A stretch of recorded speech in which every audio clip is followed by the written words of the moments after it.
नमस्कार, मैं हूं अंकुर और आप देख रहे हैं सत्य हिंदी का न्यूज बुलेटिन। एक नजर अब तक की सुर्खियों पर।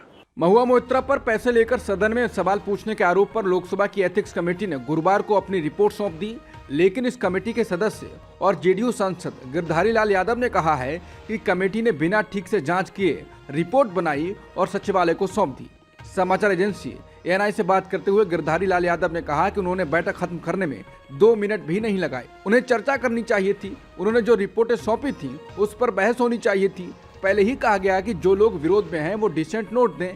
बिना बहस कराए आखिर कैसे मान लिया गया कि हम विरोध ही करेंगे।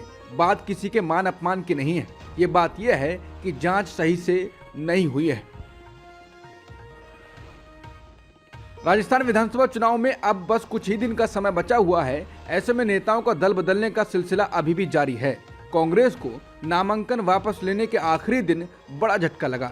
जयपुर के पूर्व मेयर और सीएम अशोक गहलोत के करीबी रामेश्वर दधीच ने नामांकन वापस लेने के अंतिम दिन बीजेपी की सदस्यता ग्रहण कर ली है।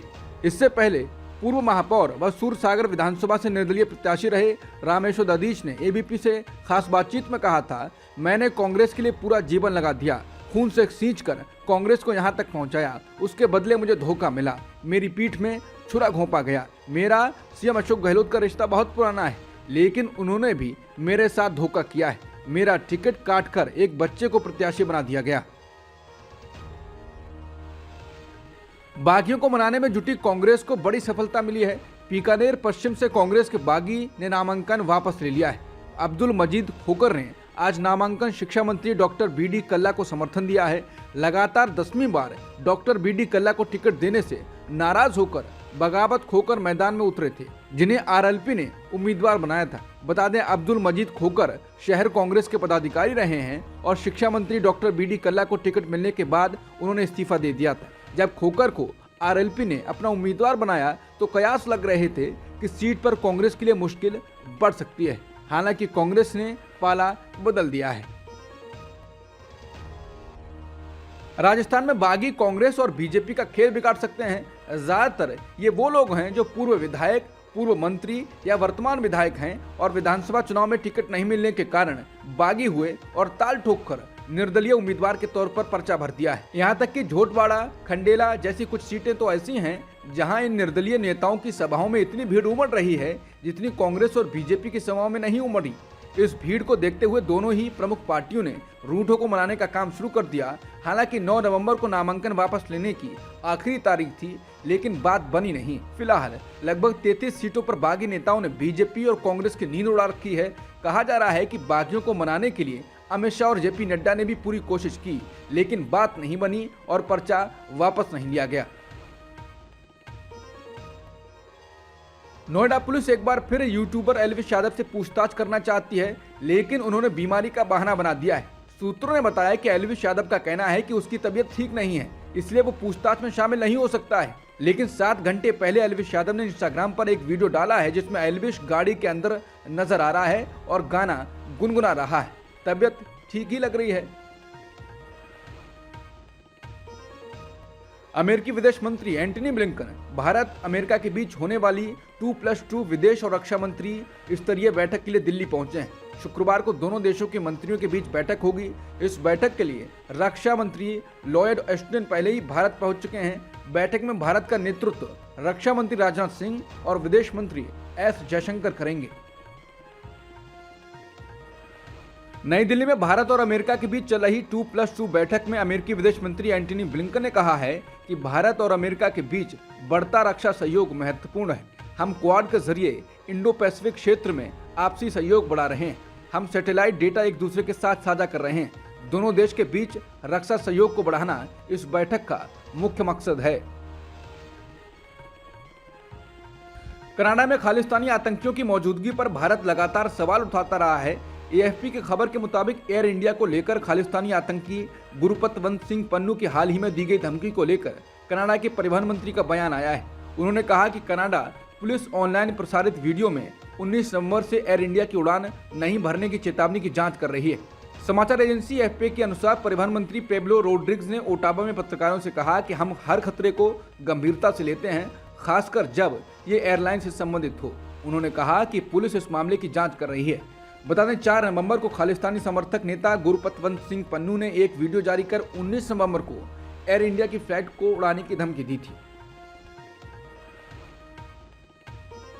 हीरो मोटोकॉर्प के चेयरमैन एवं प्रबंध निदेशक पवन कांत मुंजाल के खिलाफ ईडी पहले से मनी लॉन्ड्रिंग के एक मामले में जांच कर रही है।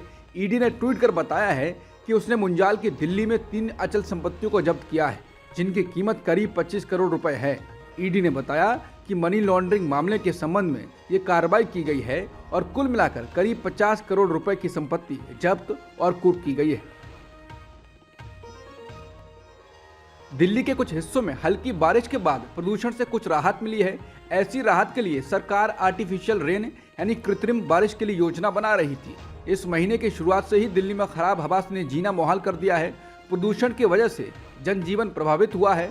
पहले तो प्राथमिक स्कूलों को बंद किया गया था, लेकिन अब तो स्कूलों में शीतकालीन छुट्टियां ही काफी पहले ही कर दी गई हैं। वाहनों पर तो दिल्ली में तरह तरह की पाबंदियां हैं ही। इस बीच सुप्रीम कोर्ट में प्रदूषण से जुड़े मामले में आज ही यानी शुक्रवार को ऑड इवन को लेकर सुनवाई है। इजरायली प्रधानमंत्री बेंजामिन नेतन्याहू ने अब गजा को लेकर अपना बदला हुआ बयान दिया है। उन्होंने अब कहा है कि युद्ध खत्म होने के बाद भी इजराइल गजा को जीतना, उस पर कब्जा करना या शासन करना नहीं चाहता है।